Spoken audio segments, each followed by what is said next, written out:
শীতকালে একটু এরকম সবজি খাইতে কার কার ভালো লাগে। আমার কাছে তো খুবই ভালো লাগে। এখানে অনেক রকমের তরকারি দিয়ে সেরে একটা সবজি তরকারি রান্না করছি। এটা নিরামিষ সবজি তরকারি। তো আমি কিভাবে রান্না করতেছি দেখেন আপনারা। প্রথমেই তেল গরম করে তার উপরে পেঁয়াজ দিয়ে দিলাম, তেজপাতা, কয়েকটা কাঁচামরিচ কেটে দিচ্ছি। সবজিটা আমি কাঁচামরিচ দিয়ে রান্না করব, এখানে কোনো শুকনো মরিচ দেব না। অল্প একটু জল দিয়ে দিলাম, লবণ, হলুদ গুঁড়া, জিরার গুঁড়া, আদা বাটা, রসুন বাটা, সব মশলা একসঙ্গে পরিমাণ মতো দিয়ে আমি এবার মশলাটাকে একটু কষাই নিলাম।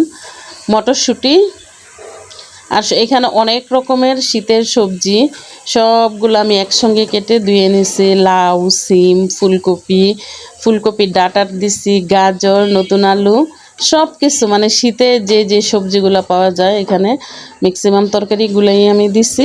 দিয়ে আমি এখন এটাকে রান্না করতেছি, একটা নিরামিষ সবজি তরকারি। তো আসসালামু আলাইকুম, আশা করি সবাই ভালো আছেন। আলহামদুলিল্লাহ আমিও ভালো আছি। শীতের দিনে একটু সবজি না খাইলে ভালো লাগে না, আমি প্রায় এটা রান্না করি।